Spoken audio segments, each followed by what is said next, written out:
Alvin, ang sundalo. Credit to the author. 2,850-67. Ang mga pangalan po na nandito ay galing sa mga name generator. Kung meron man pagkakatulad sa mga pangalan ng tao o lugar at pangyayari, ito ay tunay na hindi sinasadya. Sa sandaling ito lubos na naramdaman ni Alvin ang kawalan ng kahalagahan ng kanyang pag-iral sa Devata Realm, ang overarching spirit heaven. Ang isang Nine Palaces Celestial Duke tulad ni Argus, isa sa mga lumang ninuno ng Blissful Sect, ay madaling madurog siya na parang langgam. Bukod dito, mayroon pang iba pang makapangyarihang mga powerhouse tulad ng mga Celestial Emperor at Celestial Lord na hindi pa niya nakakaharap. Masyado pa rin akong mahina. Kailangan kong makahanap ng paraan para makalusot at maging isang Celestial Duke sa lalong madaling panahon. Bulong ni Alvin. Matapos masaksihan kung paano kinailangang sumuko ni Stanley, ang matandang ninuno ng Taiyi Celestial Sect, na parang isang pinaamong pusa sa harap ni Argus, ang matandang ninuno ng Blissful Sect, siya ay nabalot ng krisis.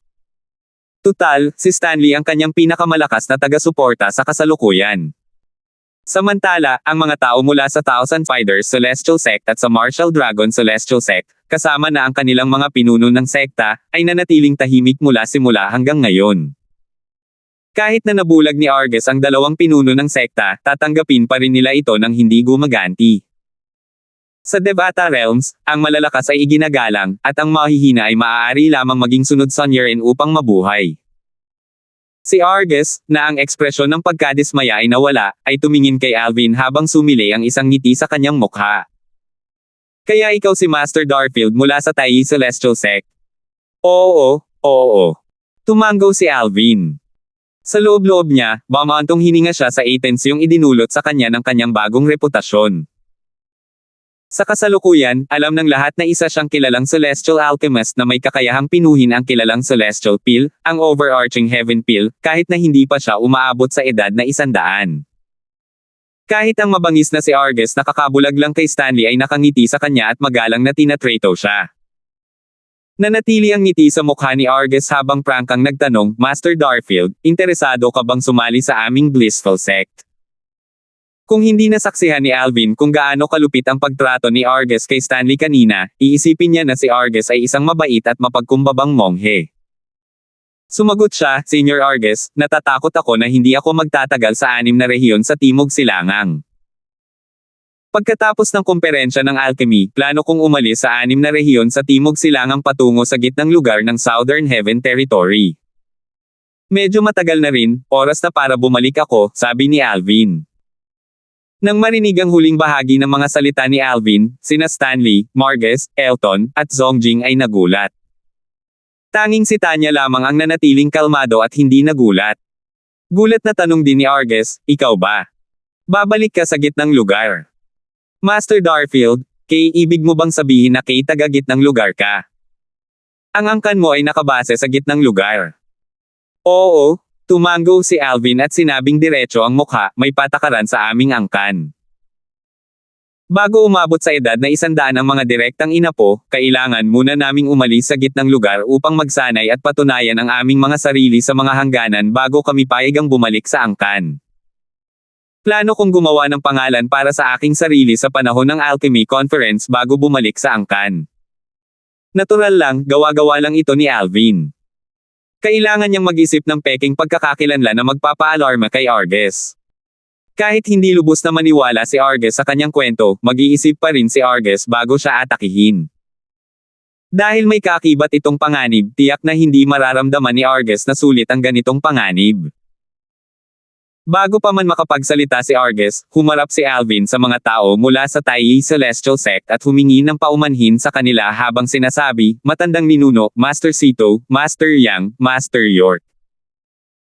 Pasensya na kung itinago ko ang lahat ng ito sa inyo at hindi ko sinabi sa inyo ang tungkol sa mga plano kong umalis sa 6 Southeastern Regions pagkatapos ng Alchemy Conference.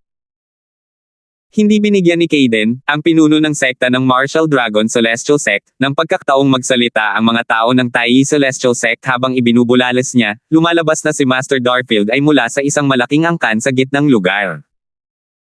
Tulad ng sinabi ko, paano nangyaring mayroong isang kilalang celestial alchemist na wala pang 100 taong gulang na may kakayahang pinuhin ang overarching heaven peel sa mga hangganan. Sa katunayan, nang malaman niya ang tungkol sa mga kakayahan ni Alvin, nag-alala siya tungkol sa paglipat ng kapangyarihan sa kaparangan. Ngayon na nalaman niyang aalis si Alvin sa mga hangganan pagkatapos ng Alchemy Conference, natural na gumaan ang loob niya. Si Lorraine, ang pinuno ng sect ng Thousand Spiders Celestial Sect, ay naramdaman din ang katulad ni Kaidan. Tagagitnang lugar siya. May katuturan naman yan. Hindi nakakagulat na napakatalino niya kung tagagitnang lugar siya. Tutal, hindi pa siya umaabot sa edad na 100, pero isa na siyang kilalang celestial alchemist na may kakayahang pinuhin ang overarching heaven peel. Nabigla rin si Crystal nang malaman na si Alvin ay tagagitnang lugar ng Southern Heaven Territory. Bagamat alam niya ang tungkol sa mga relasyon nila ng kanyang matalik na kaibigan, si Belinda, wala siyang kaalam-alam tungkol sa kanyang pinagmulan. Bukod pa rito, ang kanyang lakas at cultivation base ay pambihira. Isa rin siyang great overarching golden celestial bago pa man siya umabot sa edad na 100 at nakaligtas matapos makapasok sa Little World. Tayako, bihira rin ang ganitong henyo sa gitnang lugar ng Southern Heaven Territory. Habang iniisip niya ito, lalo siyang natatakot. Anong uri ng angkan ang makakagawa ng ganitong talento? Si Alvin ang pinakamahalagang kayamanan ng angkan. Tiyak na maraming napakalakas na makapangyarihang nilalang na palihim na nagpoprotekta sa kanya, tama ba? Instinktong sinuri ni Crystal ang kanyang paligid, pakiramdam niya ay binabantayan sila. Pinaikit ni Argus ang kanyang mga mata at nagtanong ng may pag-aalinlangan, Master Darfield, taga-gitnang lugar ka ba?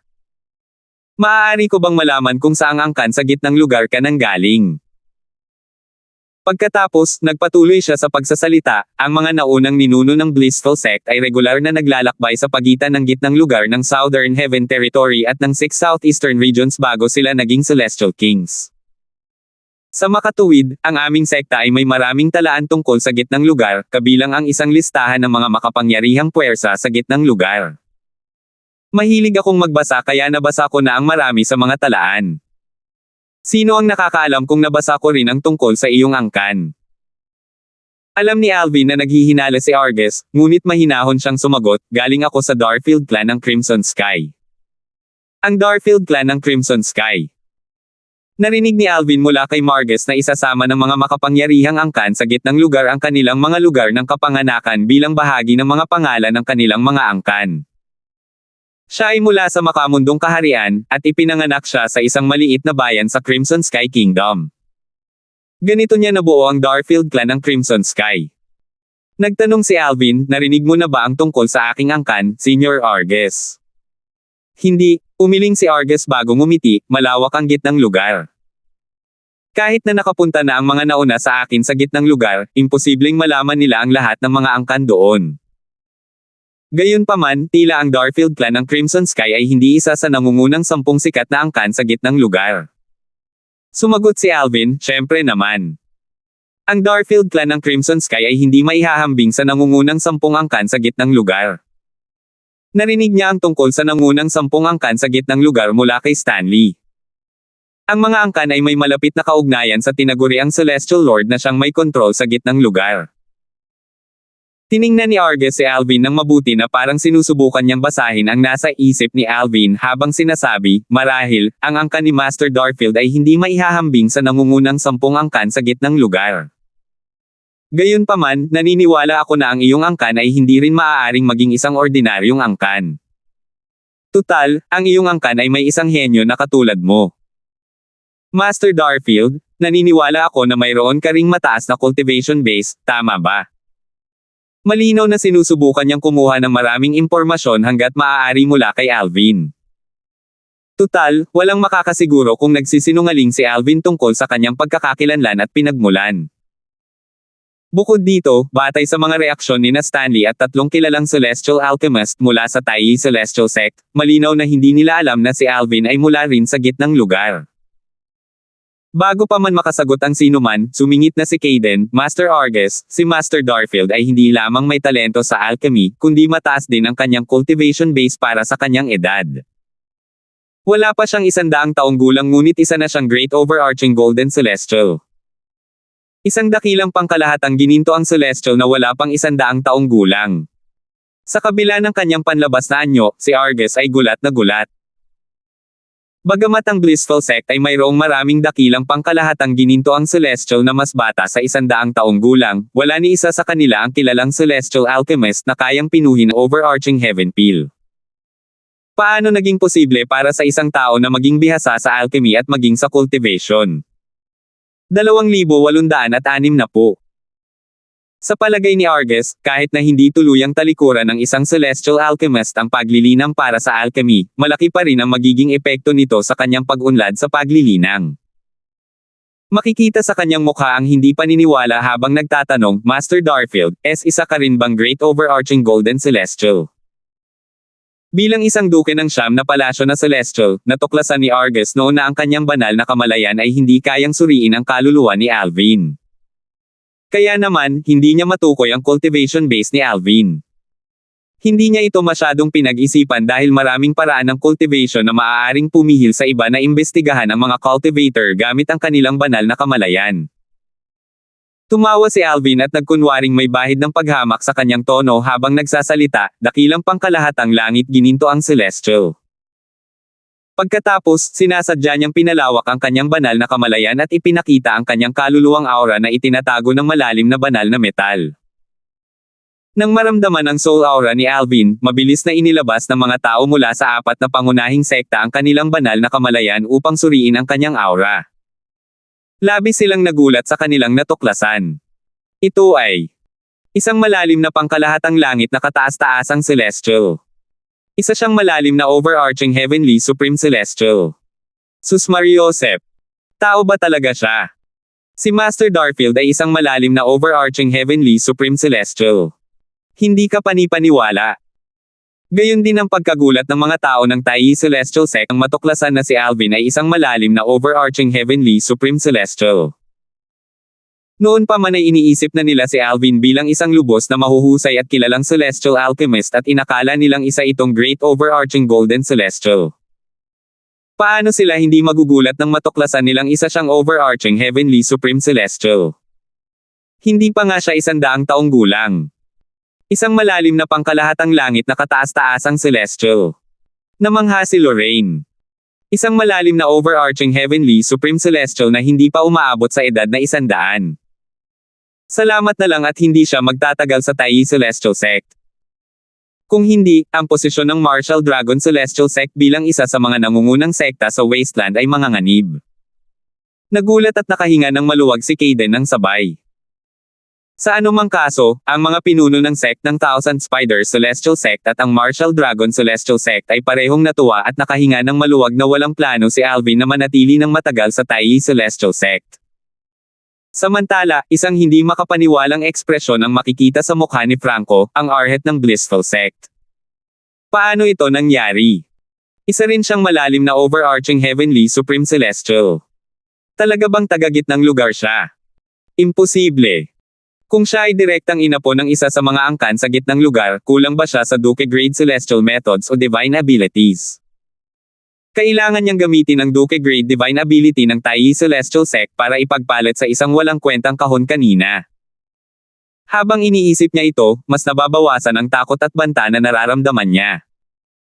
Gayunpaman, isang pakiramdam ng pagkabalisa ang bumangon sa kanyang puso nang makita niya ang masayang ekspresyon sa mukha ni Argus, ang kanyang Grandmaster. Kung tutuusin, si Alvin ay isang pambihirang henyo. Si Alvin ay wala pang 100 taong gulang, ngunit siya ay isang kilalang Celestial Alchemist na may kakayahang pinuhin ang overarching Heaven Peel, at isa rin siyang malalim na overarching Heavenly Supreme Celestial. Dahil dito, nagpasya siyang pagdudahan si Alvin. Sinabi niya sa magaan na tono, ang iyong mga kasanayan sa alchemy at cultivation base ay talagang kahanga-hanga. Gayunpaman, hindi nito pinapatunayan na ikaw ay mula sa isa sa mga angkan sa gitnang lugar. Kung tutuusin, kung totoo ang sinabi mo, hindi ka dapat nagkukulang sa Duke Grade Celestial Methods at Divine Abilities, tama ba? Gayunpaman, kanina, tila kailangan mong humingi sa lumang ninuno ng Taiyi Celestial Sect ng Duke Grade Divine Ability ng sect na ipagpapalit sa isang walang kwentang kahon. Isang ngisi ang lumitaw sa kanyang mukha pagkatapos niyang magsalita. Nakumbinsi niya ang kanyang sarili na matagumpay niyang nailantad ang kasinungalingan ni Alvin. Sumulyap lamang si Alvin kay Franco saglit bago ito umiwas ng tingin. Sabi niya, ang mga direktang inapo ng Darfield clan ng Crimson Sky ay kinakailangang makakuha at makabisado ang mga celestial methods at divine abilities mula sa labas ng mundo bago bumalik sa clan. Ito na ang tradisyon ng aming clan noon pa man. Tila hindi naniniwala ang Arhet ng Blissful Sect na ako ay mula sa gitnang lugar. Sa anumang kaso, maniwala ka man o hindi, wala akong pakialam doon. Pagkatapos, humarap siya kay Argus at mahinahong sinabi, Senior Argus, tila tama ang matandang pinuno ng Tai Celestial Sect. Tila ang Arhet na pinili mo para sa Blissful Sect ay hindi kwalipikado.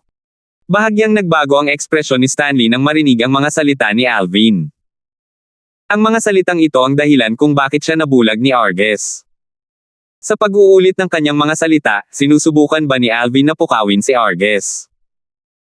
Nanalangin siya sa loob-loob, sana ay hindi kumilos ng pabaya si Argus bago niya kumpirmahin ang pagkakakilanlan at pinagmulan ni Master Darfield. Kung si Alvin ay tunay na nagmula sa isang angkan sa gitnang lugar, at nakaranas siya ng isang sakuna ngayon, maaaring maging kapwa-pahamak din ito para sa Tai Celestial Sect. Tutal, si Alvin ay nasa ilalim ng proteksyon ng Tai Celestial Sect habang siya ay nasa hangganan. Ang mga tao mula sa Tai Celestial Sect, sa Martial Dragon Celestial Sect, at sa Thousand Spiders Celestial Sect ay nakatingin kay Argus ng may pananabik. Mawawalan din ba ng mata si Alvin? Habang ang mga tao mula sa Tai Celestial Sect ay balisa, ang mga tao mula sa kabilang sekta ay mausisa lamang tungkol sa kapalaran ni Alvin. Galit ba siya? Bakit niya guguluhin si Argus kung hindi pa napapatunayan ang pagkakakilanlan niya? Nag-aalala si Crystal na baka ilagay ni Alvin ang sarili niya sa panganib. Samantala, sina Alvin at Argus ay nagtinginan ng mahinahon at tahimik. Gayunpaman, tila ang kumpiyansa ni Alvin ay nakakumbinsi kay Argus tungkol sa kanyang pagkakakilanlan. Sa huli, sinabi ni Argus ng may hindi natural na ngiti, siguro nagbibiro lang si Master Darfield. Sa totoo lang, ang dakilang disipulo kong ito ay mayroon ding mga merito at kakayahan. Malaking ginhawa ang idinulot ng reaksyon ni Argus sa mga tao mula sa Tai Celestial Sect.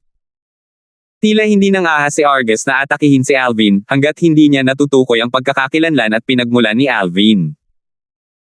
Tumingin si Argus kay Alvin at nakangiting sinabi, Master Darfield, narinig kong gumamit ka ng Doke Grade Divine Ability para ipagpalit sa isang kahon. Maaari ko bang tingnan ang kahon? Nabalitaan niyang walang kwenta at walang laman ang kahon. Kahit si Stanley ay kinumpirma ito. Ang kakaiba ay kahit si Stanley, isang 8 trigram Celestial Duke, ay hindi kayang buksan ang kahon. Kaya naman, naging mausisa si Argus. Kahit na ito ay isang walang kwenta at walang laman na kahon lamang, sulit na tingnan ang kahon na kahit si Stanley ay hindi kayang buksan. Oo naman. Tumango si Alvin at itinaas ang kanyang kamay para iabot ang kahon kay Argus. Bagamat walang laman ang kahon, sa palagay ko ay hindi ito isang ordinaryong kahon dahil kahit ang isang 8 trigram Celestial Duke ay hindi ito kayang buksan.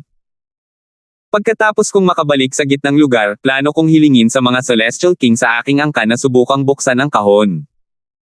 Gamit ang kanilang mga cultivation base, maaaring mabuksan nila ang kahon, sabi ni Alvin. Nanatiling hindi nagbabago ang kanyang ekspresyon habang binibigkas ang kasinungalingang iyon na parang kalbo ang mukha. Lumalabas na gusto pala ni Master Darfield ang kahon hindi lang dahil sa kuryosidad. Napagtanto ito ni Stanley at ng 3 kilalang Celestial Alchemist mula sa Tai Celestial Sect. Wala roon ang mga tao mula sa Thousand Spiders Celestial Sect at Martial Dragon Celestial Sect kanina kaya hindi nila alam ang tungkol sa kahon. Anong kahon yan? Isang kahon na kahit isang 8 trigram Celestial Duke ay hindi kayang buksan. Matapos ipaliwanag ni Margus ang nangyari, sa wakas ay naunawaan na nila ang nangyari kanina. Kasabay nito, iniabot nila ang kanilang banal na kamalayan sa kahon na kasalukuyang nasa kamay ni Argus. Tunay ngang walang laman ang kahon. Swoosh! Sa sandaling ito, ginamit ni Argus ang kanyang celestial origin energy at sinubukang buksan ang kahon gamit ang lahat ng kanyang lakas. Sa kasamaang palad, nanatiling mahigpit ang pagkakasara ng kahon. Pagkatapos, ibinalik niya ang kahon kay Alvin at bumantong hininga, kahit ang isang 10 Direction Celestial Duke ay hindi makakapagbukas ng kahon na ito. Sa katunayan, kahit ang mga ordinaryong Celestial King ay maaaring hindi ito mabuksan. Ngumisi si Franco sa sandaling iyon. Hayagan niyang kinutya si Alvin, isang hanggal lamang ang magpapalitan ng Duke Grade Divine Ability para sa isang kahon na hindi mabubuksan. Arhat, mag-ingat ka sa mga sinasabi mo. Baka magdulot yan ng gulo sa'yo, mahinang sabi ni Alvin habang dahan-daang lumingon kay Franco. 2,861. Binabantaan mo ba ako? Mukhang hindi makapaniwala si Franco. Bilang Arhat ng Blissful Sect, ito ang unang beses na pinagbantaan siya. Bueno, maaari mo itong ituring na isang banta kung gusto mo. Bilang magiging pinuno ng sekta ng mapalad na sekta, dapat kang maging responsable sa iyong mga salita at kilos. Maaari kang mamatay at magdulot ng gulo sa mapalad na sekta, buong kumpiyansang sabi ni Alvin. Kumunat ang noo ni Argus nang marinig niya ang mga sinabi ni Alvin. Ngumisi siya habang malamig na nakatingin kay Alvin at sinabing, Master Darfield, sinasabi mo ba na kung masasaktan ka ni Fanner, hindi mo lang siya aatakihin, kundi pati na rin ang Blissful Sect? Dapat ding managot ang Blissful Sect dahil siya ang pinili nila bilang susunod na pinuno ng sect, tila walang takot na sabi ni Alvin. Matamang tinitigan ni Argus si Alvin, sinusubukang basahin ang mga ekspresyon at galaw ni Alvin. Handa siyang patayin si Alvin kung magpapakita si Alvin ng kahit kaunting senyales ng pagsisinungaling. Gayunpaman, nanatiling kalmado at may kumpiyansa si Alvin. Kaya naman, hindi inatake ni Argus si Alvin kahit hindi siya 100% naniniwala na tagagit ng lugar si Alvin.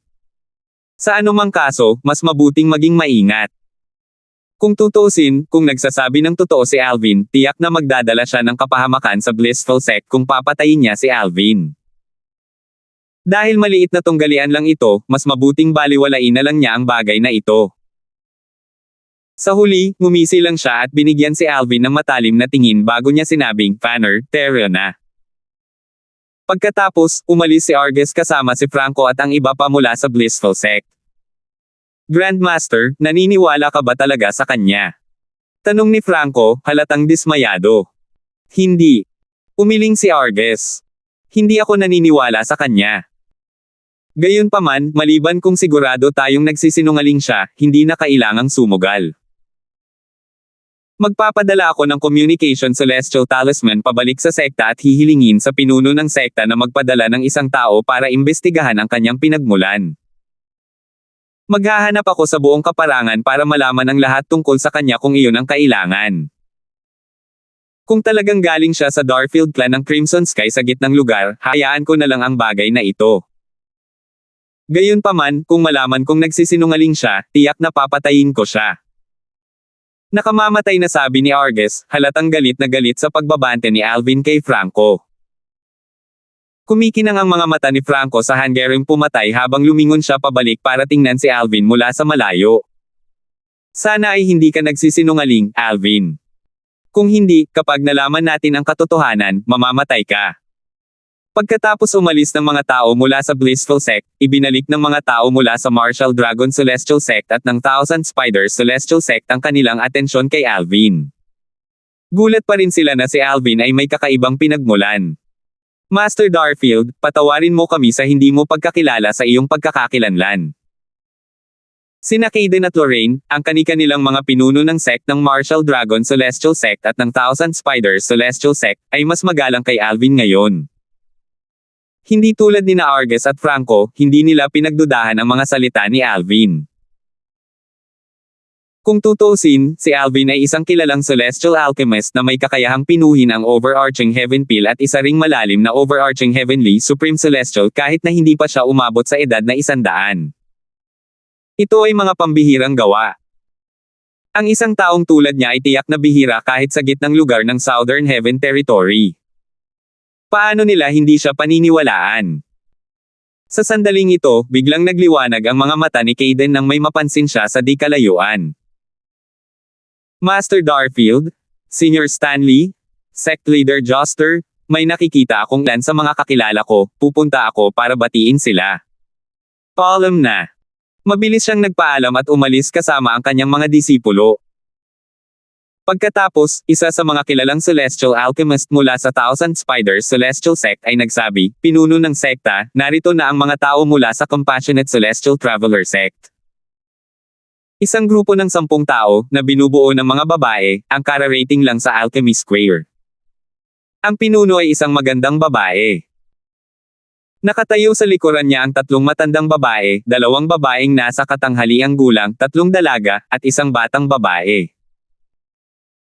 Ang batang babaeng nakasuot ng berdeng roba ay nagsimulang tumingin sa paligid ng may pagkamausi sa pagkarating nila. Sa sandaling ito, biglang nagtanong si Tanya, kapatid na Alvin. Hindi ba't siya yung babaeng nakilala ko kanina? Oo. Ang babaeng nakaberde ay walang iba kundi si Lena, isang disipulo ng Compassionate Celestial Traveler Sect. Dati, binisita niya ang pansamantalang tirahan ng Tayi Celestial Sect sa Alchemy City upang patunayan na si Tanya ay mas maganda nga kaysa kay Belinda, ang kanyang nakatatandang kapatid na babae. Samantala, nakita rin ni Stanley, ang matandang ninuno ng Tayi Celestial Sect, Margus, at Elton si Lena. Ang batang binibini na iyon. Ngumiti ng mapait si Elton. Sa sandaling ito, nakatitig si Alvin sa dalagang nakatayo sa tabi ni Lena. Tila abala ang dalaga sa pakikipag-usap kay Lena. Ang babae ay nakasuot ng simpleng lilang damit. Ang kanyang mga kilay ay perpektong nakakurba, at ang kanyang balat ay nagliliwanag at walang bahid. Mayroon din siyang baywang na parang putakti. Nakasuot siya ng translucent na belo upang takpan ang ibabang bahagi ng kanyang mukha, ngunit ang kanyang maliwanag na mga mata at eleganteng anyo ay sapat na upang gawing mapatla ang paligid kung ikukumpara. Ang translucent na belo sa kanyang mukha na halos hindi nakakubli sa kanyang anyo ay pumukaw sa mga kalalakihan ng pagnanais na tanggalin ito. Siya ay napakaganda at kaakit-akit kahit na nakasuot ng belo, maiisip lamang ng isa kung gaano siya kaganda kung tatanggalin niya ang kanyang belo. Siya yan. Sa isang sulyap pa lang, agad na nakilala ni Alvin si Belinda, isang disipulo ng Compassionate Celestial Traveler Sect at ang babaeng nakatalik niya noon. Ang pananamit nito ay eksaktong kapareho ng noong una niya itong nakilala. Samantala, naramdaman ni Belinda na kausap si Lena ang mga mata ni Alvin na nakatingin sa kanya. Lumingon siya para tingnan ito, at nagtama ang kanilang mga mata. Isang kilati na parang kilati ng kuryente ang dumaloy sa kanyang katawan. Hindi niya namamalayang natigilan siya sa kanyang paglalakad. Pangatlong senior sister. Alam ni Lena na may mali nang matuklasan niyang biglang tumigil sa paggalaw si Belinda. Sinundan niya ang direksyon ng tingin ni Belinda at nakita sina Alvin at Belinda na nakatitig sa isa't isa. Kaya pala siya naliligaw. Lahat ng ito ay dahil sa babaeng ito. Naisip ni Lena sa sarili. Matapos malaman ang nangyari, naisip niya na si Alvin ay irresponsible, hindi maaasahan, at nabigo sa kanyang tungkulin bilang isang lalaki. Hindi nagtagal at natuklasan ng pinuno ng sect ng Compassionate Celestial Traveler Sect, na nangunguna, na tumigil sa paggalaw sina Belinda at Lena. Tiningnan niya sila at nagtanong ng may pagtataka. Belinda, Lena, bakit hindi kayo? Natigilan siya nang makita ang ekspresyon sa mukha ni Belinda. Nakita na niya ang ekspresyong ito dati sa mukha ng kanyang kakambal na babae, na ina rin ni Belinda. Ganito ang ekspresyon ng kanyang kapatid tuwing naiisip niya ang lalaking mahal niya. Sinundan niya ang direksyon ng tingin ni Belinda at nakita niya si Alvin. Siya yan. Biglang nagbago ang ekspresyon ng pinuno ng sect ng Compassionate Celestial Traveler Sect nang makita niya si Alvin. Hindi niya inaasahan na makikita niya ang lalaki mula sa larawang nakita niya noon. Nagpadala na siya ng isang elder para patayin ang lalaking ito dahil sa pagdungi sa kanyang minamahal na pamangkin. Ang elder na bumalik sa sect matapos mabaygo sa kanyang misyon ay nagpakita sa kanya ng larawan ng lalaki at sinabi sa kanya na ang pangalan nito ay Alvin. Hindi nakakapagtaka na pamilyar sa akin ang pangalang Alvin. Siya ang kumuha ng pagkabirhen ni Belinda. Kaya siya ang Chief Celestial Alchemist ng Tayi Celestial Sect. Narinig na niya ang tungkol kay Alvin, at ngayong nakita na niya ang mga tao mula sa Tayi Celestial Sect na kasama niya, hindi mahirap malaman na siya ang Chief Celestial Alchemist ng Tayi Celestial Sect na kamakailan lamang ay naging sikat sa Alchemy City. 2,862 Nang nakatingin kay Alvin ang pinuno ng sect ng Passionate Celestial Traveler sect, kumislap ang mga mata nito sa hanggaring pumatay. Hindi. Bulalas ni Crystal sa loob-loob, at namutla ang kanyang mukha. Halata sa kanya na may napansing mali ang sect leader ng Compassionate Celestial Traveler sect sa pamamagitan ng ekspresyon ni Belinda nang tumingin siya kay Alvin. Bukod dito, malamang na narinig ng sect leader ng Compassionate Celestial Traveler sect ang tungkol sa kanya mula sa matandang ipinadala niya upang patayin ito. Marahil, nang marinig ng sect leader na ang Chief Celestial Alchemist ng Taiyi Celestial Sect ay tinatawag na Alvin, hindi niya naisip na ang parehong lalaki ang kumuha ng pagkabirhen ni Belinda. Gayunpaman, ngayong nakita ng sect leader ang ekspresyon ni Belinda habang nakatingin siya kay Alvin, walang duda na ang sect leader ang may kaugnayan sa kanyang katalinuhan. Nag-aalala na ang pinuno ng sect ng Compassionate Celestial Traveler sect ay papatayin si Alvin sa bilis ng kidlat, mabilis na tinawag ni Crystal gamit ang voice transmission, Junior Aunt Niger. Tutal, alam niya kung si Laura Niger, ang pinuno ng sect ng Compassionate Celestial Traveler sect, ay gagawa ng hakbang para patayin si Alvin, wala nang magagawa si Stanley, ang matandang ninuno ng Taiyi Celestial Sect, dahil si Laura ay isang Nine Palaces Celestial Duke. Bagamat bahagyang mas mahina si Laura kaysa kay Argus, ang matandang ninuno ng Blissful Sect, na isa ring Nine Palaces Celestial Duke, mas malakas pa rin siya kaysa kay Stanley. Ang amo ni Crystal at ang amo ni Belinda na si Darcy ay nagkaroon ng magandang relasyon at tinatawag ang isa't isa na magkapatid. Naglakbay sila sa labas ng mundo noong mga unang taon nila. Dahil dito, tinawag ni Crystal si Laura bilang nakababatang tiyahin. Dahil medyo mas matanda si Darcy kay Laura, tinatawag ni Belinda si Darcy bilang nakababatang tiyahin. Matagumpay na na-distract si Laura ng voice transmission ni Crystal. Nang tumingin siya kay Crystal, nawala ang kislap ng kanyang mga mata sa kanyang pagnanais na pumatay. Ngumiti siya at sinabing, Little Crystal, nandito ka rin. Junior Tia Niger, A. Ipinapalagay ko na ikaw ay. Alam mo ba na si Master Darfield mula sa Taiyi Celestial Sect ay kay Belinda? Mano. Nag-aalangan na tanong ni Crystal sa pamamagitan ng voice transmission. Alam mo rin ba ang tungkol sa problema ni Belinda? Pinaikit ni Laura ang kanyang mga mata na muling kumikislap sa hanggaring pumatay at prangkang sinabi, tama ka. Hindi mahalaga kung miyembro siya ng Taiyi Celestial Sect, papatayin ko siya ngayon. Nang mapansin ito, dali-daling sinabi ni Crystal sa pamamagitan ng voice transmission, Junior Tia Niger, kung ayaw mong mapahamak ang Compassionate Celestial Traveler Sect, mas mabuting hayaan mo na lang siya. Anong ibig mong sabihin? Nag-aalalang tiningnan ni Laura si Crystal. Little Crystal, tinatakot mo ba ang iyong nakababatang tiyahin para protektahan siya? Junior Tia Niger, maaaring magsinungaling ako sa iyo, ngunit ang aking nakatatandang kapatid na babae ay tiyak na hindi magsisinungaling sa iyo. Maaari mong patunayan ang aking mga sinabi sa kanya mamaya. Maaari mo ring patunayan ito sa mga tao mula sa Martial Dragon Celestial Sect, nakangiting sabi ni Crystal. Ang nakatatandang kapatid na babae ni Crystal ay si Lorraine, ang pinuno ng sect ng Thousand Spiders Celestial Sect. Pagkatapos, mabilis na ikinwento ni Crystal ang nangyari kanina kasama ang mga tao mula sa Blissful Sect at ang pinagmulan ni Alvin. Nagpigil talaga si Argus. Nawala ang balak pumatay sa mga mata ni Laura at napalitan ng kaunting takot matapos niyang marinig ang mga salita ni Crystal. Kilalang kilala niya ang karakter ni Argus. Maliban na lang kung talagang naniniwala itong malaki ang posibilidad na si Alvin ay mula sa isang makapangyarihang angkan sa gitnang lugar, tiyak na hindi magpipigil si Argus. Nang medyo kumalma na siya, muling nagtanong siya sa pamamagitan ng voice transmission, paano niya pinatunayan ang kanyang pagkakakilanlan at pinagmulan. Wala siyang ginawang ganoon, sagot ni Crystal. Kumunat ang noo ni Laura. Wala ba siyang ebidensya para patunayan ang kanyang pagkakakilanlan? Base sa pagkakaalam ko tungkol kay Argusen, tiyak na hindi siya mag-aatubiling magpakita ng ebidensya maliban kung may maipakita siyang hindi mapabubulaan ang ebidensya. Sa katunayan, hindi na niya kailangang magpakita ng ebidensya para patunayan ang kanyang pagkakakilanlan. Kung tutuusin, imposible para sa isang taong tulad niya na may mataas na kasanayan sa alchemy at mayroon ding mataas na cultivation base na magmula sa isang ordinaryong pamilya, sagot ni Crystal. Mataas na cultivation base. Narinig ko ang tungkol sa kanyang mga kasanayan sa alchemy. Isa siyang kilalang celestial alchemist na may kakayahang pinuhin ang overarching heaven peel kahit na hindi pa siya umaabot sa edad na 100. Magiging kamangha-mangha na iyon kahit na isa lamang siyang great overarching golden celestial, sabi ni Laura. Kanina, isiniwalat niya sa atin ang kanyang cultivation base.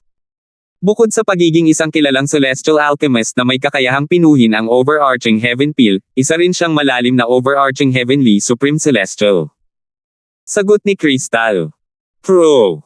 Malalim na pangkalahatang langit, kataas-taasang celestial.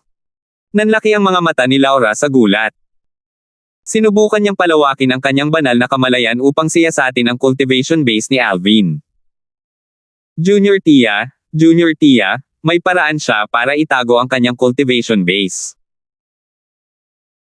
Nakumpirma lang namin ang kanyang cultivation base dahil sinasadya niyang hayaan kaming maramdaman ang kanyang soul aura, mabilis na sabi ni Crystal na parang alam na niya noon pa na susubukan ni Laura na imbestigahan ang cultivation base ni Alvin.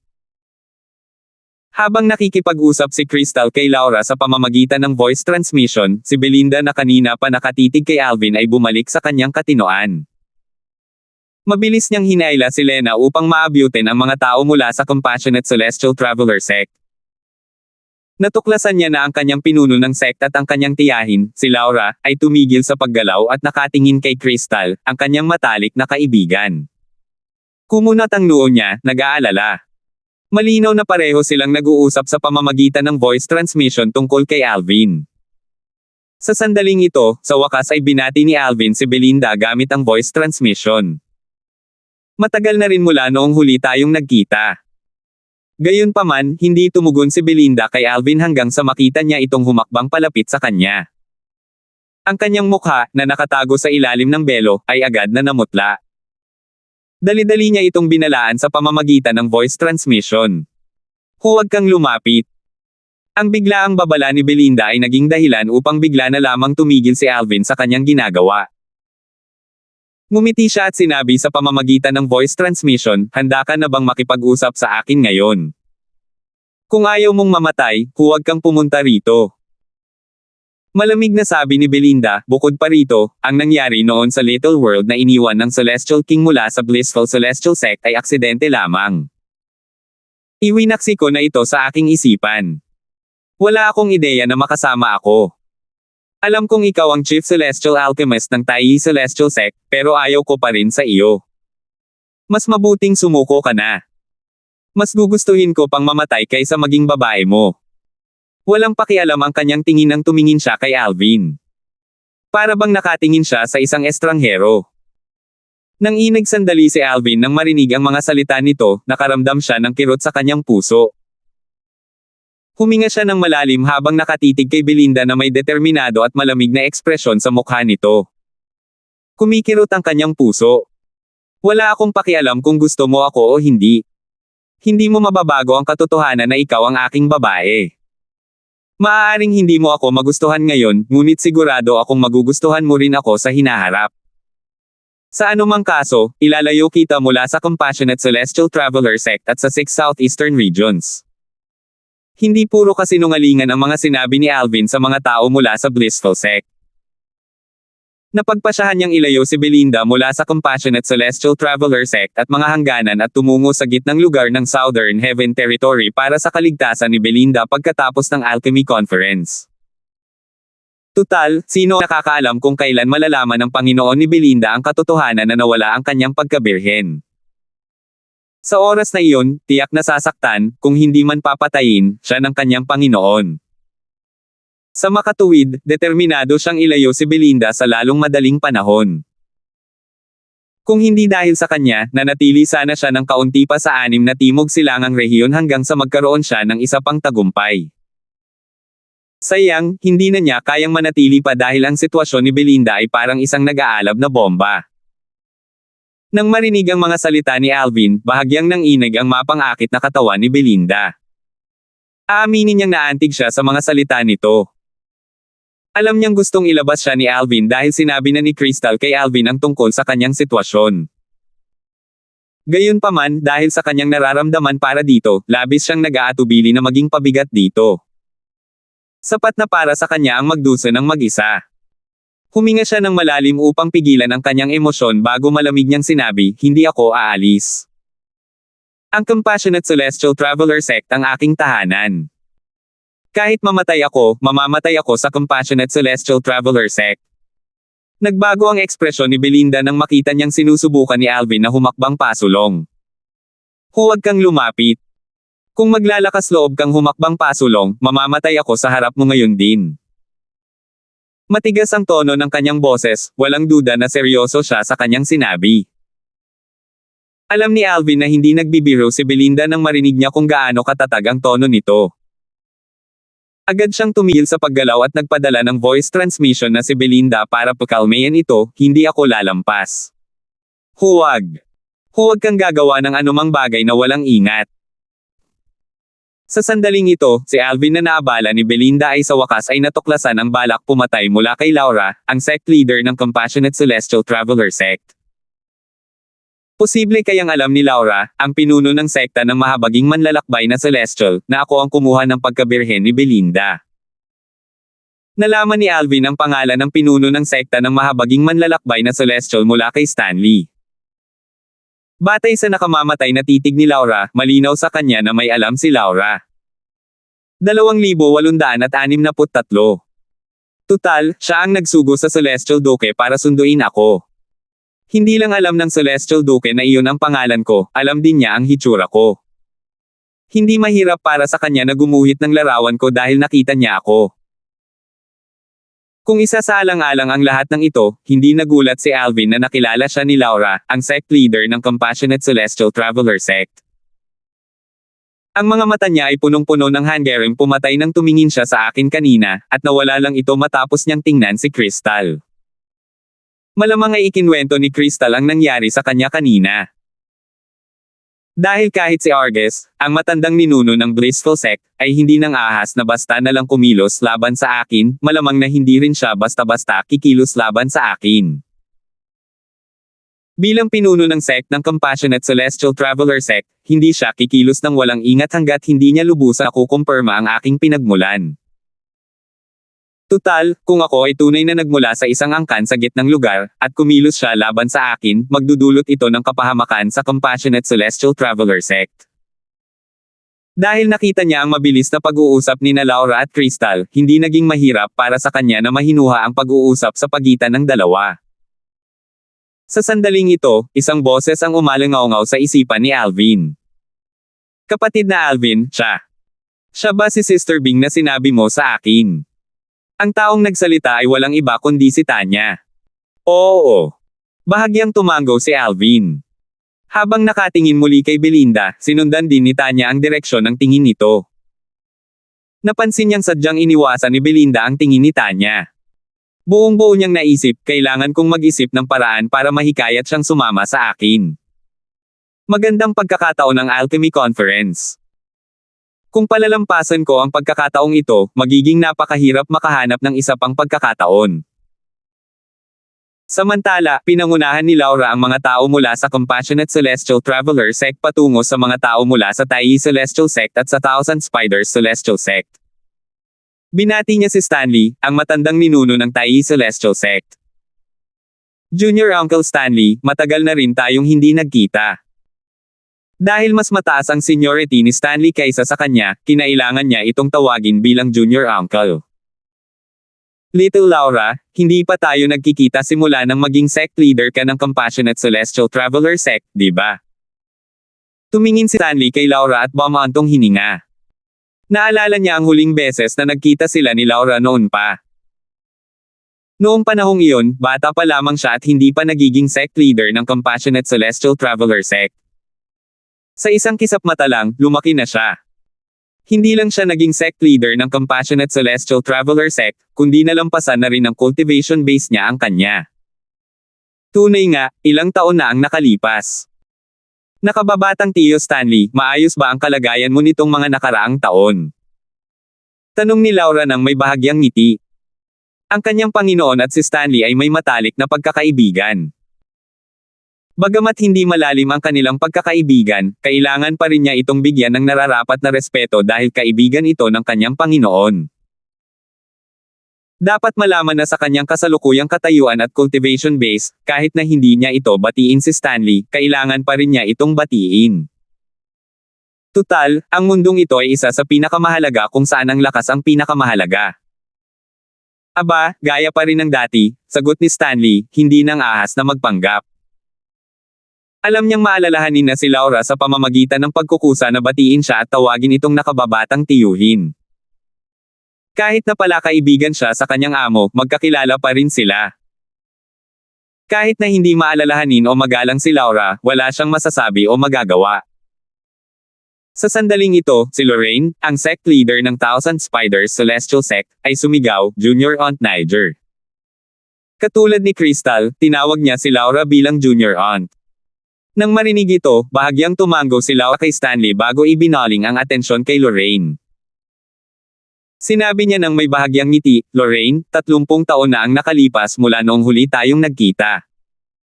Noong nakaraang alchemy conference iyon, tama ba? Oo nga.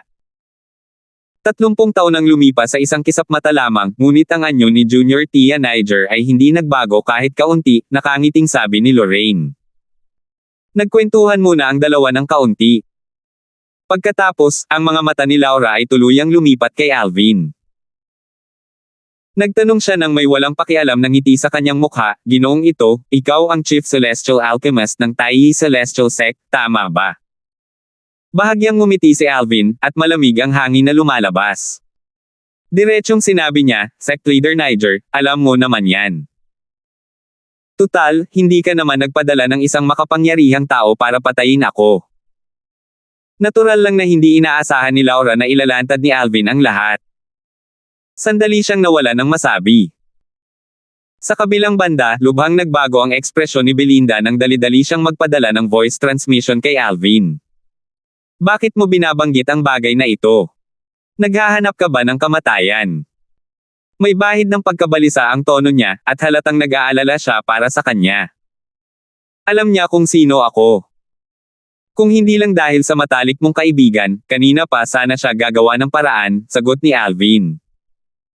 Pagkatapos, isang napakagandang ngiti ang sumilay sa kanyang mukha habang nagtatanong, nag-aalala ka ba sa akin? Natural lang, ang kanilang pag-uusap ay isinagawa sa pamamagitan ng voice transmission. Syempre hindi. Nauutol na sabi ni Belinda. Ang kanyang magandang mukha na bahagyang natago sa ilalim ng belo ay namula. Pagkatapos, mabilis niyang iniwas ang kanyang mga mata kay Alvin bago tumingin kay Crystal at kinausap si Crystal sa pamamagitan ng voice transmission. Samantala, ang mga salita ni Alvin kay Laura ay nagdulot ng kaguluhan sa mga tao mula sa Taiyi Celestial Sect at sa Thousand Spiders Celestial Sect. Nagpadala ng tao para patayin siya. Talaga bang nangahas ang sect leader na si Niger na magpadala ng isang tao para kitilin ang buhay ni Master Darfield? Totoo ba? Ito. Dahil sa pinagmulan ni Master Darfield, naglakas loob pa rin siyang habulin siya.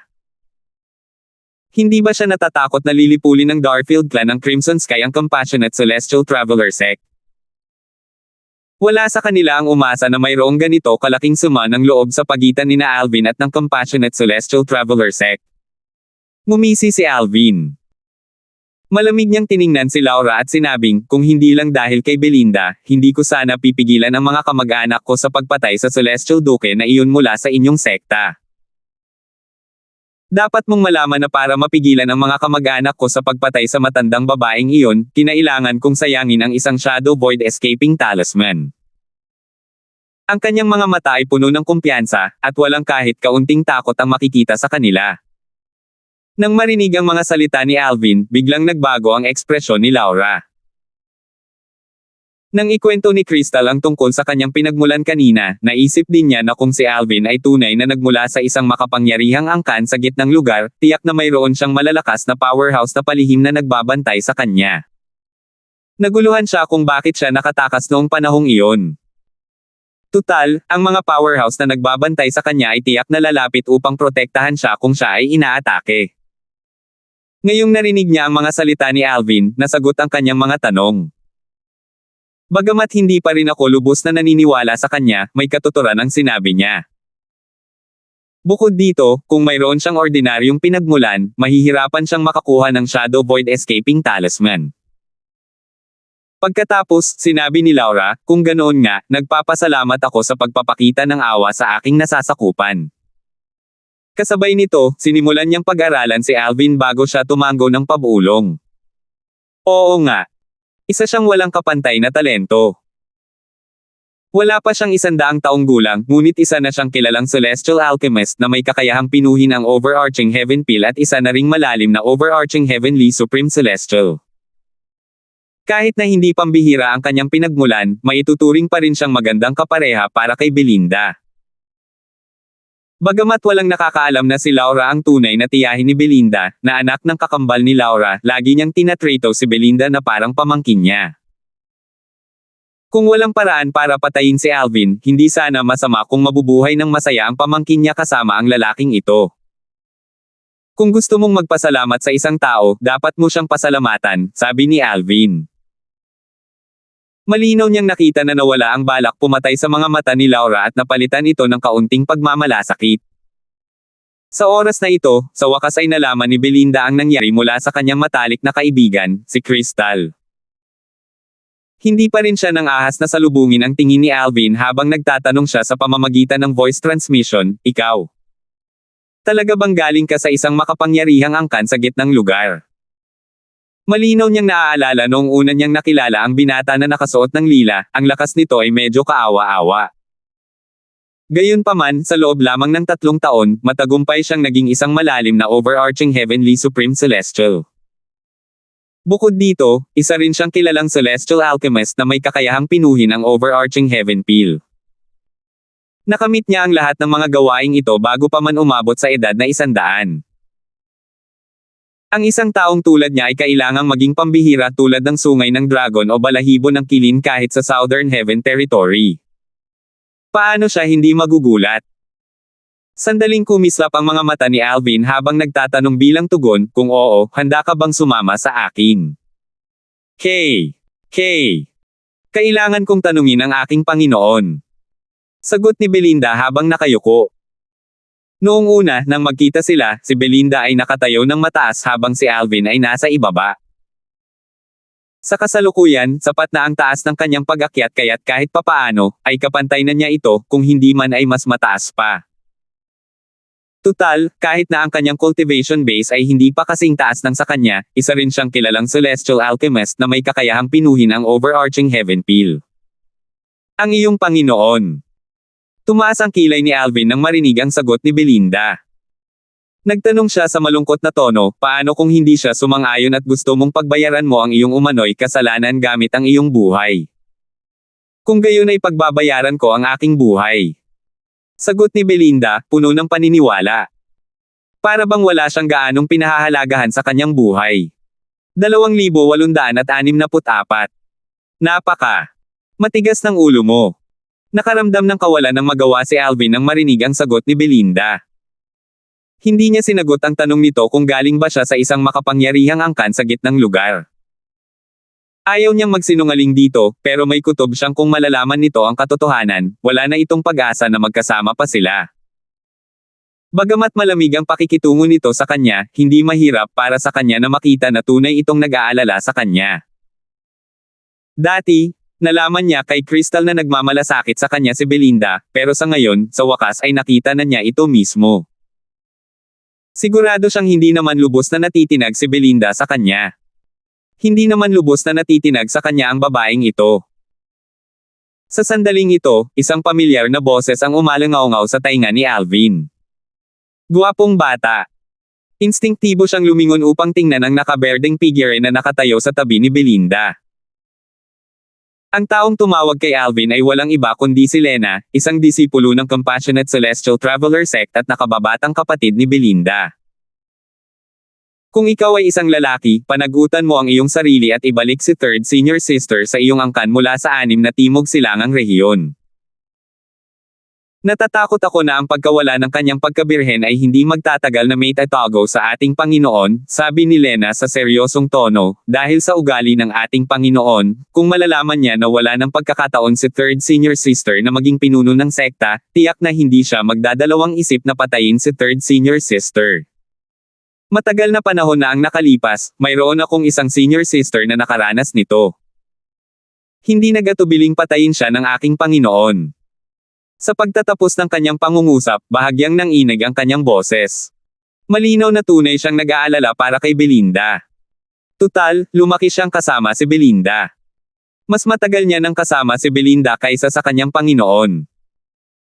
Itinuring niya si Belinda bilang kanyang tunay na kapatid, natural lamang na ayaw niyang may mangyaring masama kay Belinda. Pagkatapos, dagdag ni Lena sa mapanghamong tono, kung handa kang isama siya palayo, hindi lang kita ititigil sa pagtawag sa akin ng magandang binata, tatawagan pa kitang bayaw. Nang marinig ang mga salita ni Lena, natuklasan ni Alvin na malamang nalaman niya ang tungkol sa bagay na ito sa pagitan niya at ni Belinda. Sigurado siyang nalaman lamang ito ni Stone Alvin pagkatapos niyang bumisita sa pansamantalang tirahan ng Tai Celestial Sect sa Alchemy City. Kung alam ng iyong third senior sister kung gaano mo siya kamahal, sigurado akong matutuwa siya. Bagamat medyo pambata ang mga salita ni Lena, ramdam ni Alvin ang sinseridad ng kanyang mga salita. Talagang hinanggad ni Lena ang pinakamabuti para kay Belinda. Aniya, pinakiusapan ko lang siyang sumama sa akin, pero ayaw niya. Sinabi niya na kailangan niyang humingi ng pahintulot sa kanyang Panginoon. Kung ayaw ng kanyang Panginoon at gusto niya ang kanyang buhay, handa siyang mamatay. Natahimik si Lena nang marinig niya ang mga salita ni Alvin. Inilipat niya ang kanyang tingin kay Belinda at tumingin kay Belinda nang may walang magawang ekspresyon na katulad ng ipinakita ni Alvin sa kanyang mukha. Tunay nga, ito ang ugali ng kanyang nakatatandang kapatid. Sa sandaling ito, tinawag ni Laura, ang pinuno ng sect ng Compassionate Celestial Traveler Sect, si Lorraine, ang pinuno ng sect ng Thousand Spiders Celestial Sect. Pagkatapos, parehong umalis ang dalawang tao mula sa dalawang sekta, naiwan ang mga tao mula sa Tai Celestial Sect. Pagkatapos umalis ng mga tao mula sa Compassionate Celestial Traveler Sect at Thousand Spiders Celestial Sect, si Stanley, ang matandang ninuno ng Tai Celestial Sect, ay tumingin kay Alvin at nagtanong, Master Darfield, totoo ba na nagpadala si Laura ng isang tao para patayin ka? Lumingon din sina Margus, Elton, at Zongjing upang tingnan si Alvin, at nagtataka kung ano ang nangyari. Ano ang dahilan kung bakit nagpadala ang pinuno ng sect ng Compassionate Celestial Traveler Sect ng isang tao upang patayin si Alvin? Oo.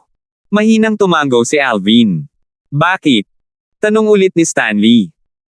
Dahil kung buhay pa ako, hindi na magagawa ni Belinda na maging susunod na pinuno ng sekta ng mahabaging manlalakbay na Celestial.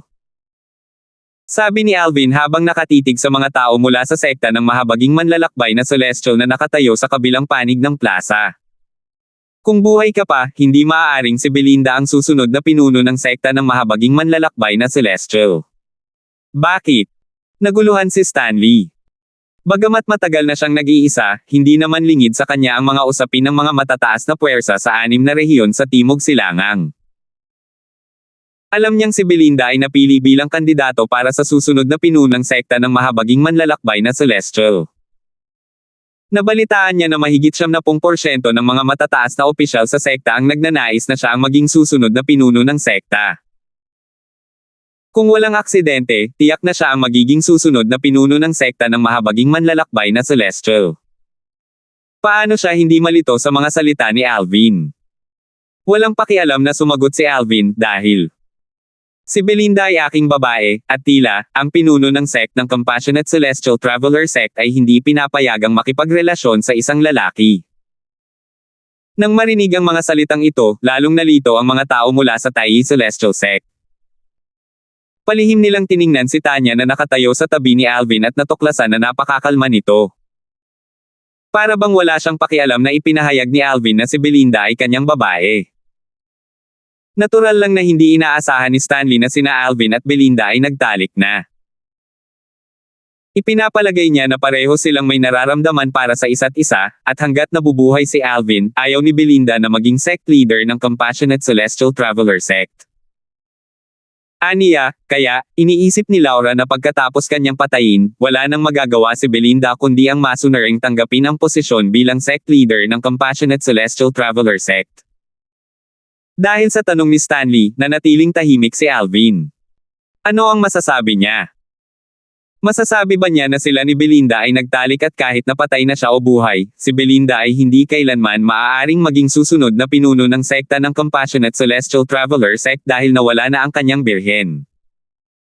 Itinuring ni Stanley ang sagot ni Alvin bilang isang pahiwatig lamang. Sa sandaling ito, si Margus na nakatingin sa platapormang bato sa gitna ng Alchemy Square ay biglang sumigaw, nandito na ang Alliance of Celestial Masters.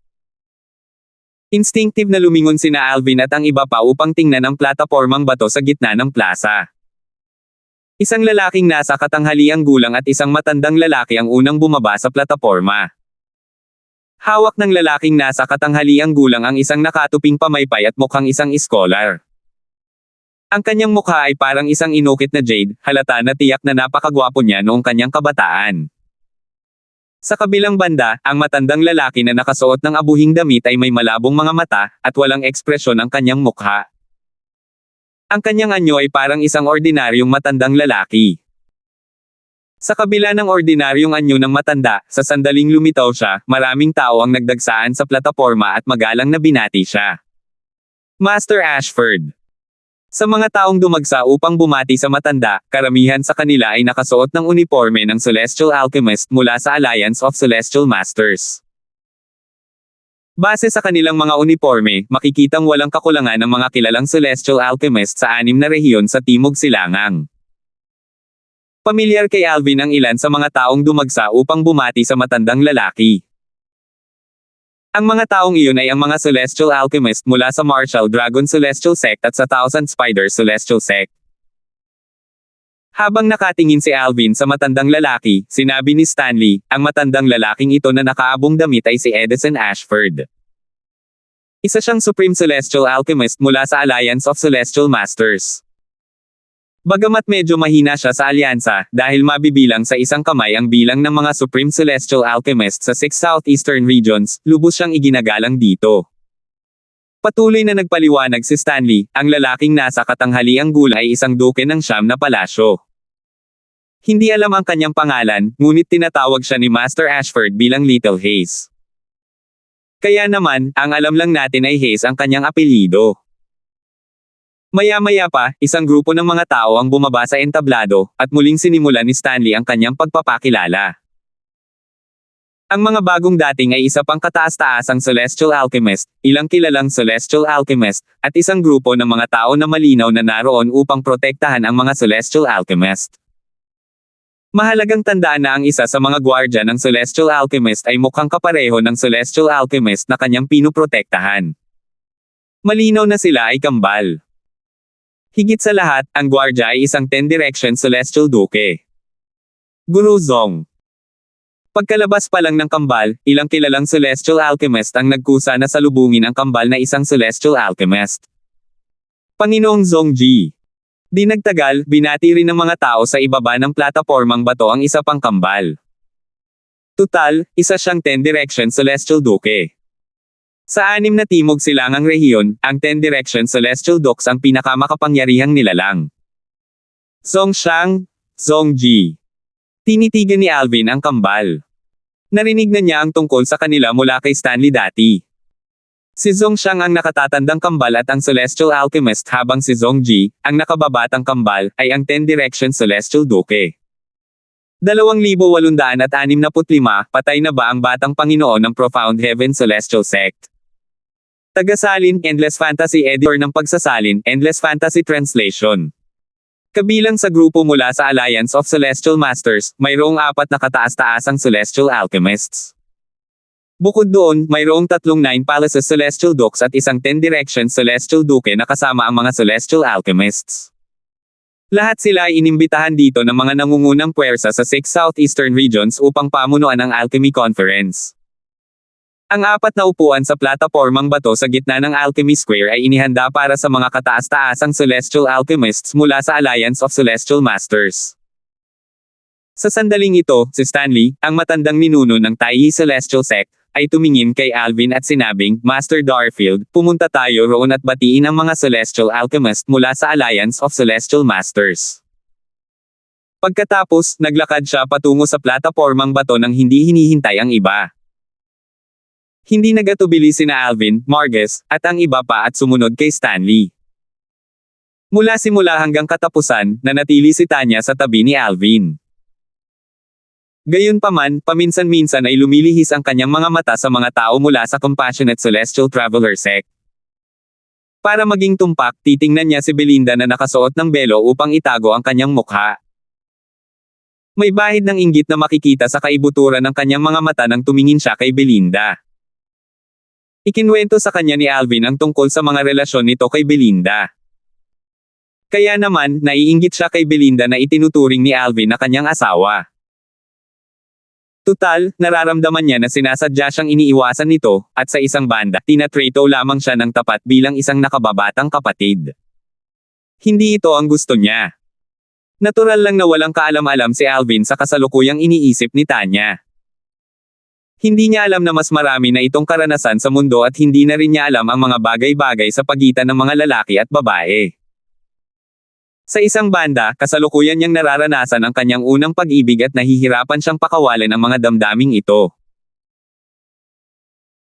Nang dumating si Alvin at ang grupo mula sa Tai Celestial Sect sa platapormang bato, marami sa iba pa mula sa mga nangungunang puwersa ng 6 na timog silangang rehiyon, hindi kasama ang ilang nangungunang sekta na hindi pa dumarating, ay nagtitipon na roon, nagsisiksikan sa paligid ng 4 na kataas-taasang Celestial Alchemist upang salubungin sila. Ang Profound Heaven Celestial Sect mula sa Cross Region, na malawakang kinikilala bilang pinakamalakas na sekta sa mga nangungunang sekta sa 6 na timog silangang rehiyon, ay kabilang sa mga hindi pa dumarating. Guru Zong. Master Ashford. Ang ganda naman. Natural lang na si Tanya, na hindi nakasuot ng belo at sombrero, ang nakapukaw ng atensyon ng lahat. Siya siguro ang nababalitang walang kapantay na kagandahan mula sa Tai Celestial Sect. Kung hindi dahil sa Tai Celestial Sect, maraming mapusok na binata ang magtatangkang abutin siya. Samantala, si Lena, na nakatayo sa gilid kasama ang mga tao mula sa Compassionate Celestial Traveler Sect, ay nagsabi kay Belinda, third senior sister, sa aking paningin, ikaw ang pinakamaganda. Sa aking palagay, hindi siya kasing ganda mo. Nang marinig ang mga salita ni Lena, bahagyang ngumiti si Belinda at sinabing, Lena, kailan ka pa natutong magsinungaling? Walang kapantay ang kagandahan ni Lady Tanya. Malayo ako sa pagiging maihahambing sa kanya. Alam ko naman ito. Pagkatapos, sumulyap siya kay Alvin at naisip, dahil sa walang kapantay na kagandahan sa tabi niya, natatakot akong hindi magtatagal at makakalimutan niya ako, di ba? Nakaramdam siya ng matinding kawalan ng pag-asa sa kanyang puso nang maisip niya ito. Bago niya ito muling nakilala, matagal na niya itong hinanap at nag-aalala tungkol sa kaligtasan nito. Ngayong nakilala na niya ito, napagtanto niya na, lingid sa kanyang kaalaman, ang kanyang nararamdaman para dito ay mas lumalim kaysa sa inaasahan niya. Sa sandaling ito, sunod-sunod na sumigaw ang ilang tao. Dumating na ang Profound Heaven Celestial Sect. Ito ang mga tao mula sa Profound Heaven Celestial Sect. Sa isang kisap mata lamang, nabaling ang atensyon ng lahat sa grupo ng mga bagong dating na dumating sa Alchemy Square. Isang lalaking nasa katanghaliang gulang na may maringal na anyo sa kabila ng kanyang katamtamang pangangatawan at ordinaryong anyo ang nanguna sa grupo ng mga tao mula sa Profound Heaven Celestial Sect. Nang makita ni Alvin ang lalaking nasa katanghaliang gulang, bahagya niyang nalaman na pamilyar siya sa lalaking nasa katanghaliang gulang. Pagkaraan ng ilang sandali, napagtanto niya kung bakit niya nakilala ang lalaking nasa katanghaliang gulang.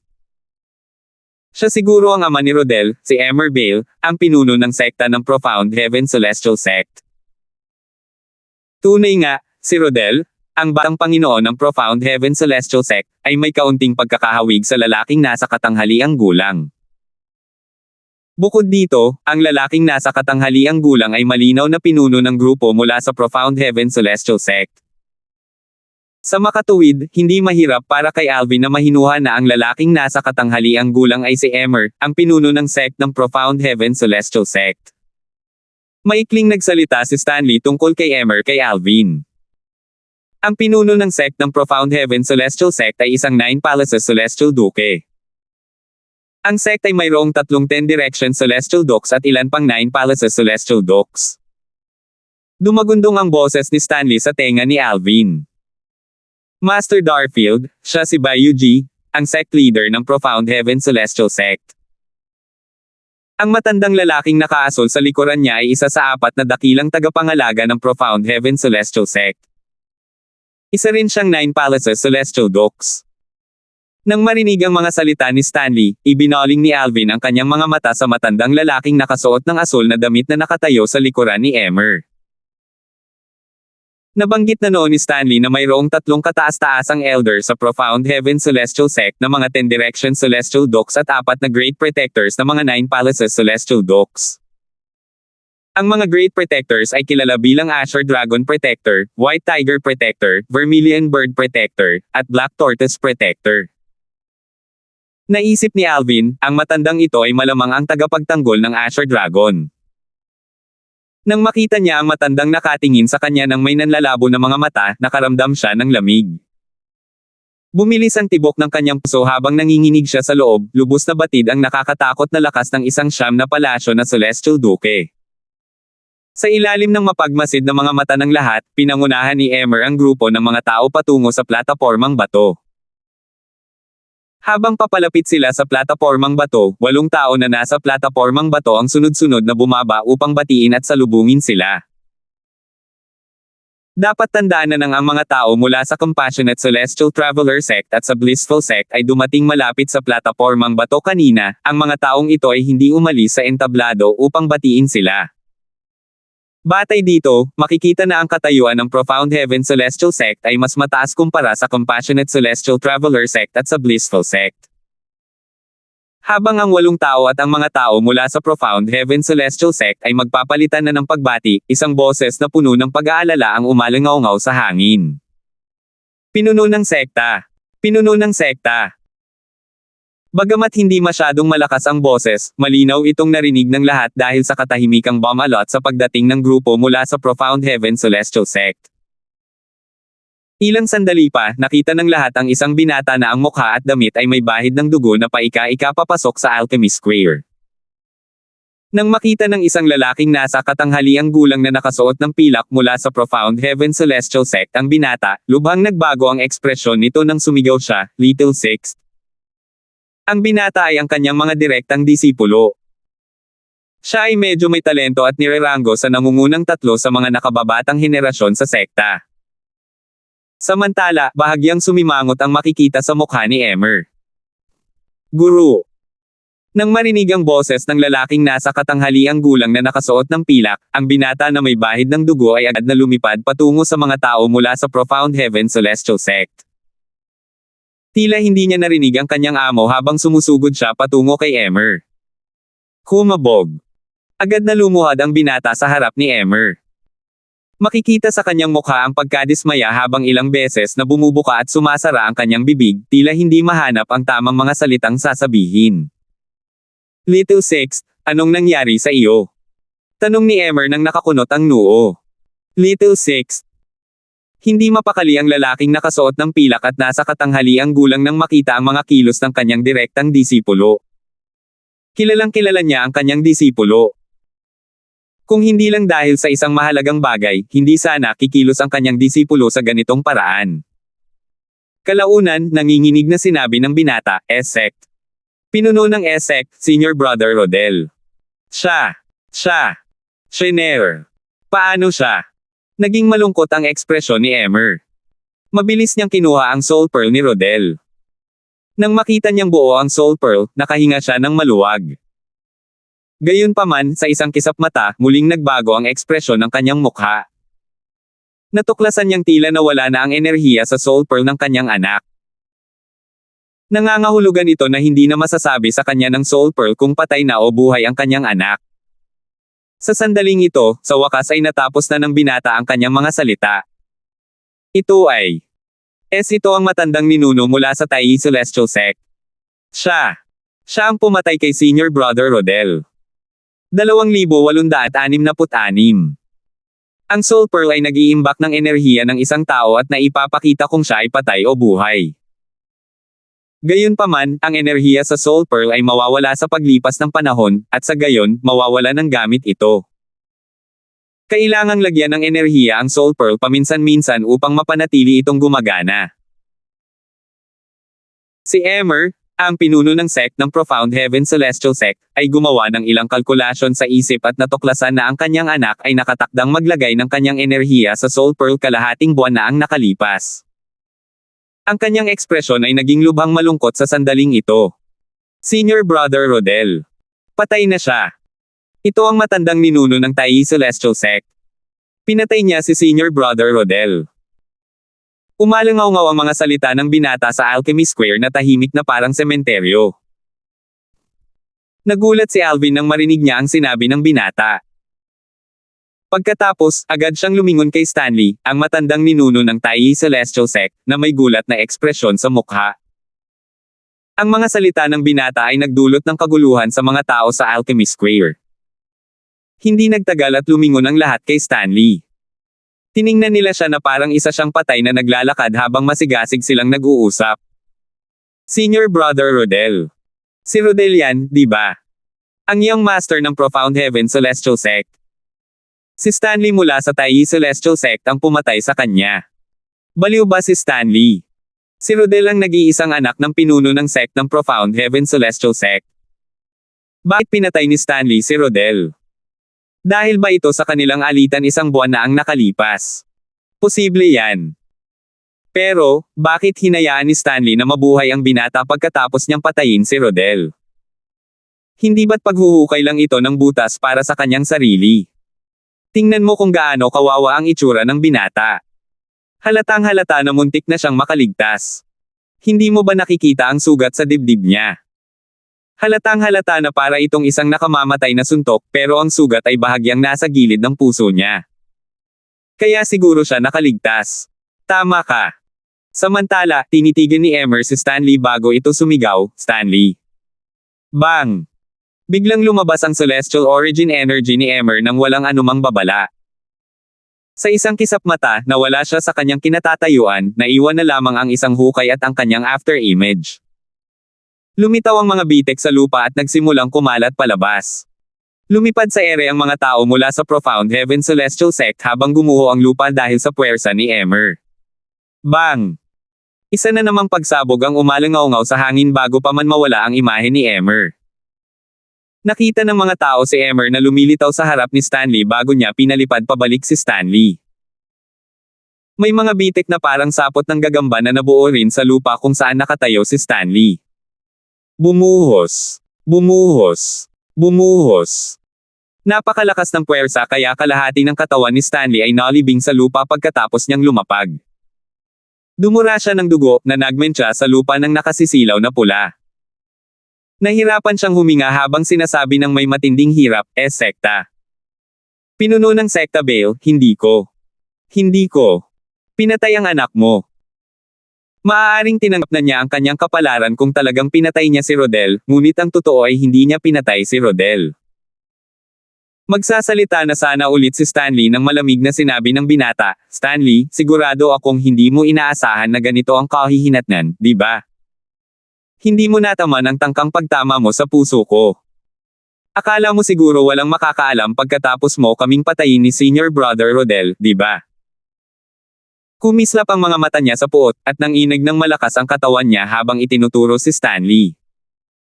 Mabuti na lang at nakaligtas ako. Hindi kasing swerte ni Senior Brother Rodel at pinatay mo siya.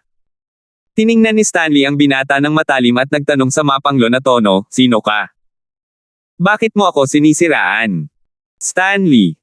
Sigaw ni Emmer habang ang kanyang katawan ay kumukurap-kurap at muling lumitaw malapit kay Stanley. Isang buwan na ang nakalipas, ang iyong disipulo ay nagkaroon ng alitan sa aking anak. Sa katunayan, ang aking anak ang may kasalanan noong panahong iyon. Hindi ko siya pinansin kahit na humingi siya ng tulong sa akin. Tungkol dyan, sa palagay ko ay sapat na ang ipinakita kong respeto sa Tai Celestial Sect. Gayunpaman, nang ahas ka bang patayin ang anak ko? Gagawin kong kawalang katarungan ang aking anak kung hindi kita papatayin ngayon. Mata sa mata. Tiningnan niya si Stanley nang may pagpatay habang ang kanyang celestial origin energy ay marahas na lumabas mula sa kanyang katawan. Pinuno ng sekta, Bale, nasabi ko na hindi ako ang pumatay. Bago pa matapos ni Stanley ang paliwanag, inatake siya ni Emmer ng napakabilis. Nahirapan na lamang siyang ipagtanggol ang sarili laban sa atake ni Emmer. Napakabilis. Napakabilis ng mga galaw ni Emmer at Stanley kaya't hindi sila malinaw na nakita ng ilang tao, kabilang na si Alvin. Gayunpaman, napakalakas ng kanilang banggaan na para bang may 10,000 kabayong tumatakbo sa Alchemy Square. Bumuhos. Bumuhos. Bumuhos. Bumuhos. Bumuhos. Humihip ng malakas ang hangin patungo sa karamihan, at isang tila walang kalalimang hukay ang lumitaw sa lupa kung saan nagpalitan ng suntok ang dalawang lalaki. Napakalaki ng hukay kaya't kalahati ng platapormang bato ay nawasak.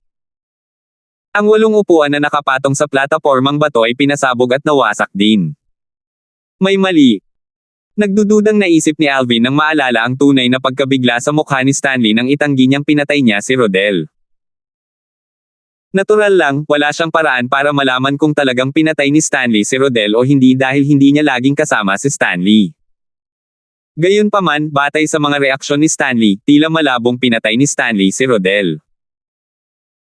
Kung tunay na pinatay ni Stanley si Rodel, lohikal na papatayin ni Stanley ang binata na may mantsa ng dugo sa sandaling lumitaw ito dahil sa takot na mabunyag.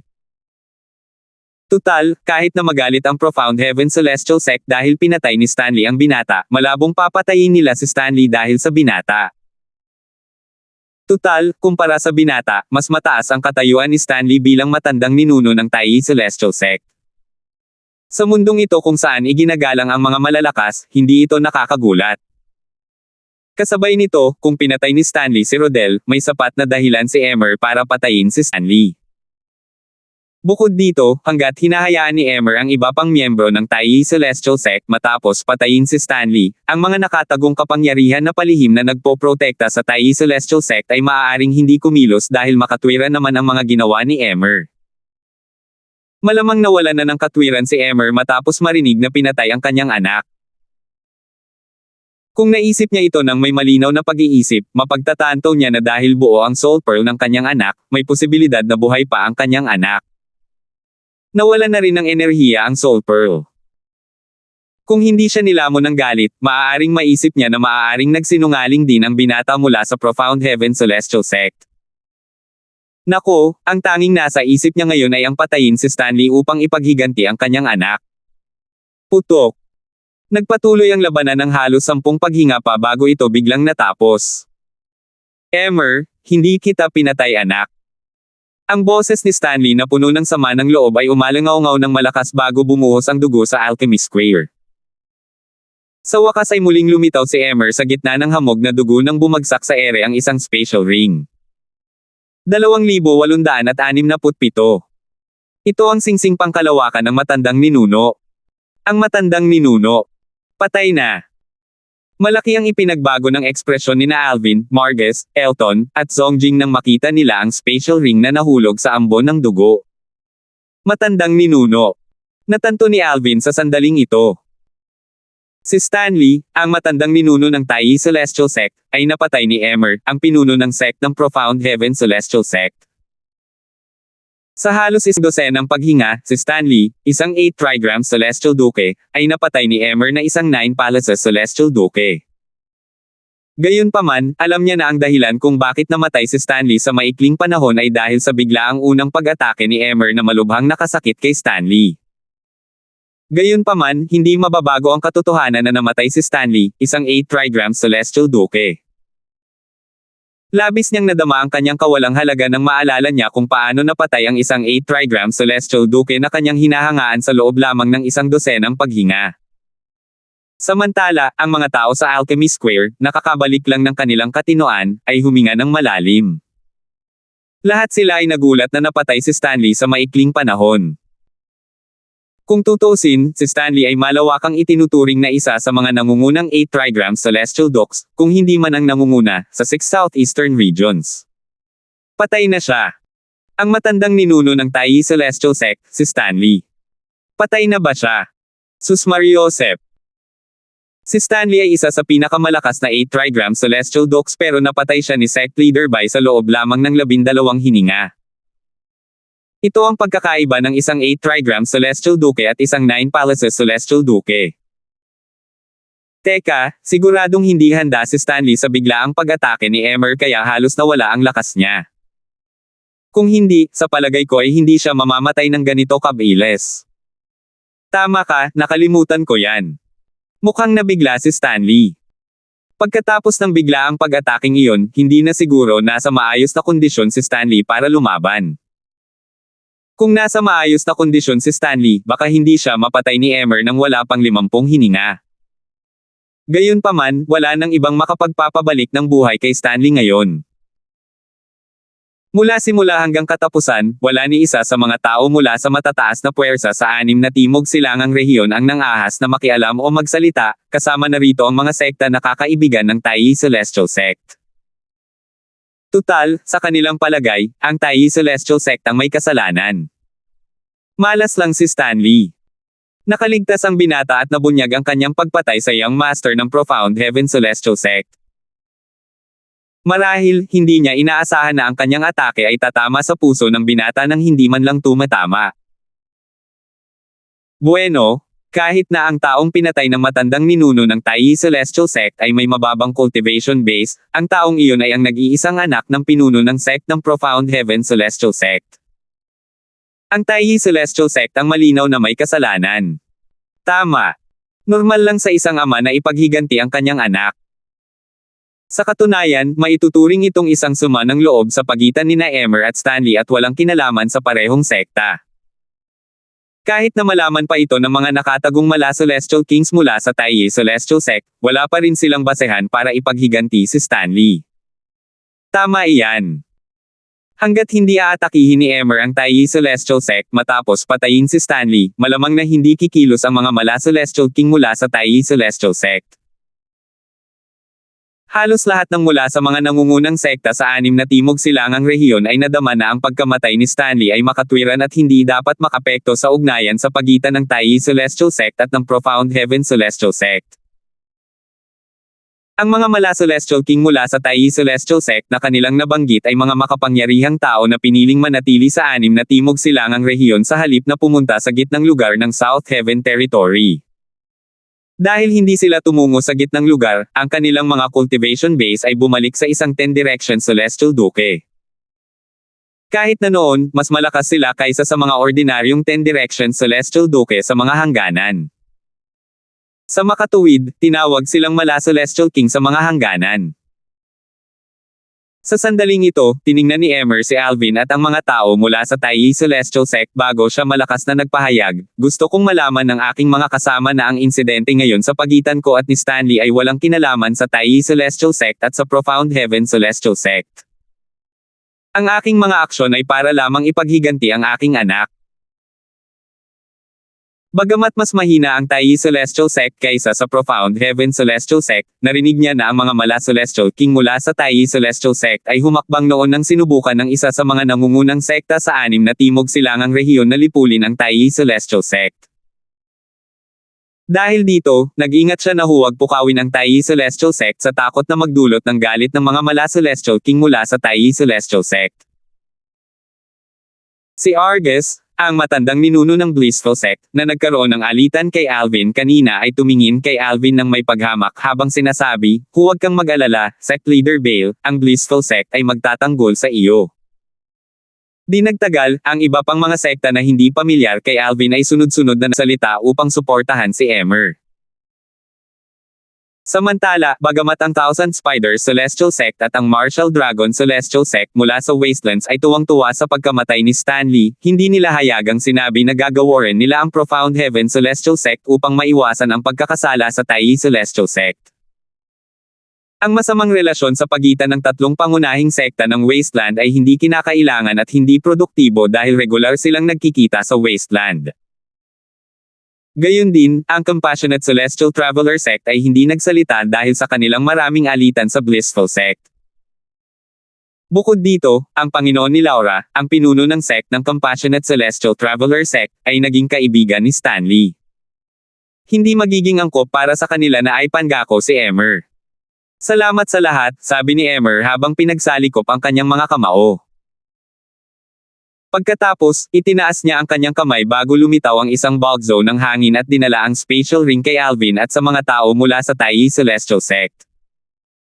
Sinabi niya, pinatay ko lang si Stanley para ipaghiganti ang aking anak. Maaaring may mga kayamanan sa singsing na pagmamayari ng Taiyi Celestial Sect, at wala akong interes sa kanila. Talagang mapagbigay si Sect Leader Bale. Ibinalik pa niya ang spatial ring ni Stanley sa Taiyi Celestial Sect. Nakuha ng mga tao ang pagkabukas palad ni Emer. Gayunpaman, panandalian lamang ang sentimiento. Siguro ibinalik ng pinuno ng sect ng Profound Heaven Celestial Sect ang spatial ring dahil naglalaman ito ng sect guarding celestial weapon ng Taiyi Celestial Sect. Ang sekta ng Taiyi Celestial Sect na nagbabantay sa celestial weapon. Ang King Grade Celestial Weapon. May mabali-balita na ang King Grade Celestial Weapons ay naiwan ng isa sa mga mala Celestial Kings ng Taiyi Celestial Sect nang lumabas ang mga Celestial Kings mula sa kanilang pag-iisa upang protektahan ang sekta mula sa pagkalipol.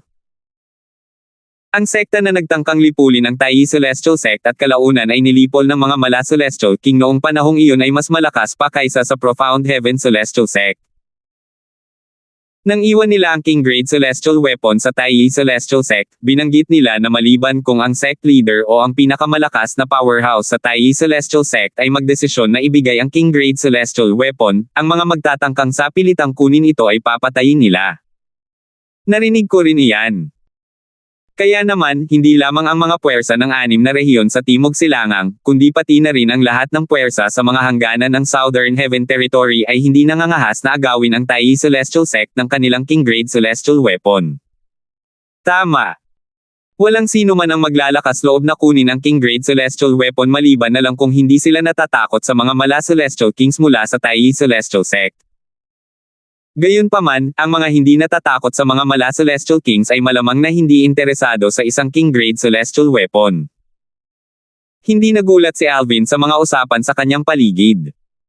Narinig niya ang lahat ng ito mula kay Stanley noong sila ay naglalakbay patungong Alchemy City. Nang panahong iyon, tinanong niya si Stanley kung kaya ba ng sekta na protektahan ang King Grade Celestial Weapon.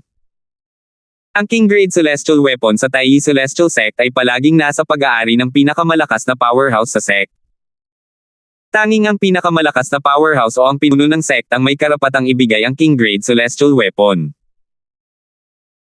Bagamat lumipas ang maraming taon, natatakot pa rin ang lahat na matamo ang puot ng mga mala Celestial King mula sa Taiyi Celestial Sect kung susubukan nilang sapilitang kunin ang King Grade Celestial Weapon. Natural lang na hindi sila nang ahas na sumugal dahil maaari itong magdulot ng kanilang buhay.